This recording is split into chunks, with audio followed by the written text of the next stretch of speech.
Hi, I'm Cameron and this is Product Review Cars. Normally I review cars outside and go for the drive in them, but instead I'm in my room because I've got a couple of dash cams here that we're going to check out and I'm going to let you know if they're worth buying today. Now, our friends over at Blackview sent us a couple of dash cams and some accessories, and this isn't a sponsored video. They said, do you want to test these on camera? And I said, sure. And pretty much we can do whatever we want with them, and I may be giving away this 4K one here. Just stay tuned for a bit more information on that a little bit later.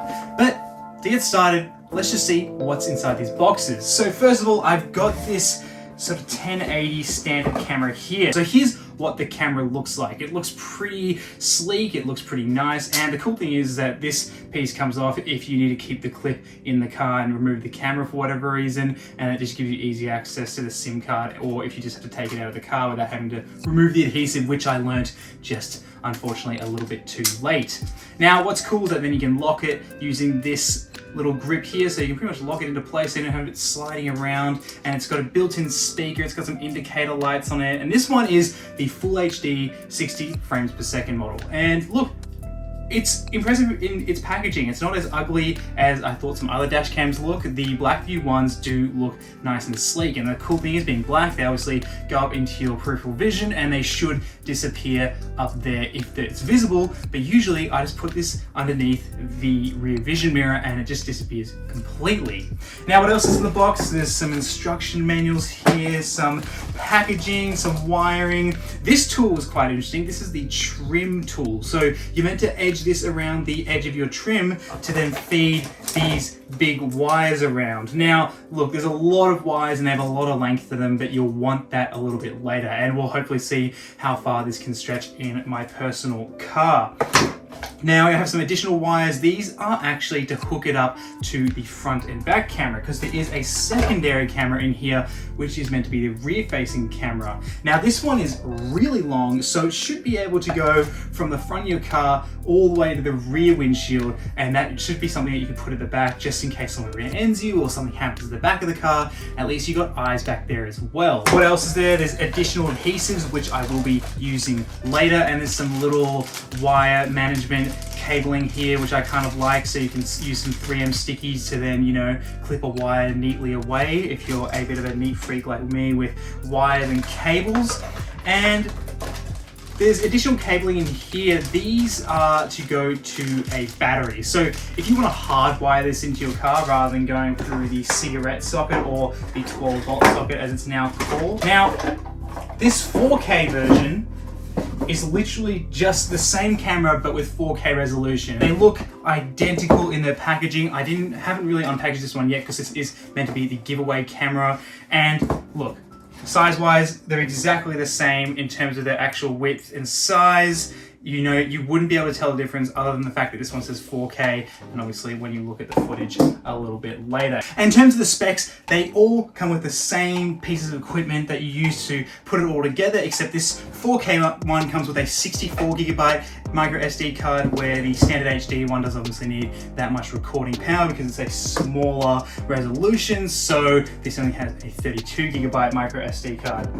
Now, these other accessories I've got from Blackview are kind of interesting. This small one is just meant to be like a battery meter. So pretty much what this one's meant to go is meant to be the bridge between your fuse box and your dash camera. So that means that if your dash camera somehow draws power, it's not going to be doing it directly to your battery. Instead, this will be able to modulate the power drain from the actual camera. So for some reason, if the camera's drawing battery overnight, you're not going to walk up to it like if you left your lights on in your car. So this is quite a nifty little piece of equipment, and I won't be setting this one up because it's quite complicated and a little bit past my pay grade as a at-home electrician. Now this one is a bit of a big bertha. This is the giant battery that Blackview has provided us here. It's called the PowerMagic Ultra battery, and this one is pretty interesting. It's a bit heavy, so if you have a lightweight car like a Mazda MX-5 or a Lotus, maybe you don't want this, but in any other car you won't notice the difference.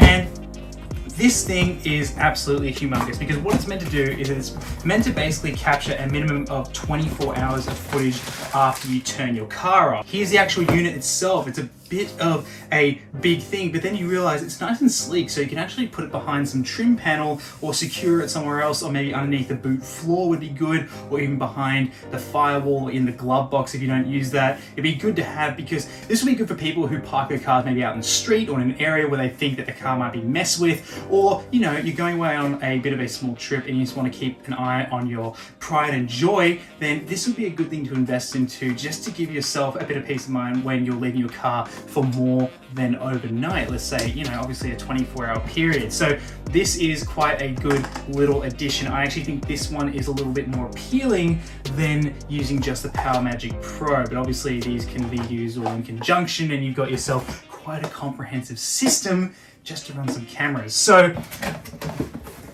with that quick unboxing out of the way, I'm going to show you me trying to attempt and put this standard HD camera into my personal car, and I'm going to give it my best shot. This 1081 is going in, so let's see how easy that is.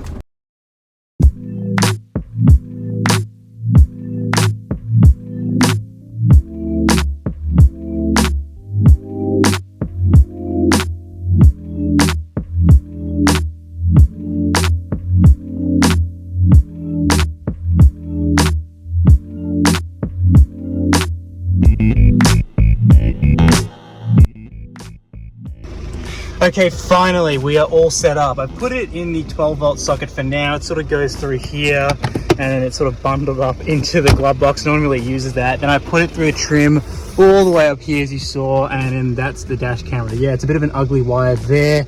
Can't really help it unless I put the camera up there, but that's where the eToll goes, and it's a bit of a obvious place and sort of like it a bit more central. So that's it there. It's all mounted. You can see the indicator lights are there, which is kind of cool. And then from the outside, yeah, pretty discreet. Can't really see it at all. Car's a bit dirty, but that's all right. That's the daily driver. So here's the empty box. Here's the 4K one. Now I tried plugging this in and connecting to it, but it just didn't seem to want to connect to Wi-Fi straight away. So I didn't want to progress any further, just in case it became exclusively locked in or something like that. I'll leave this one for the winner of our giveaway, and I'll explain that right now.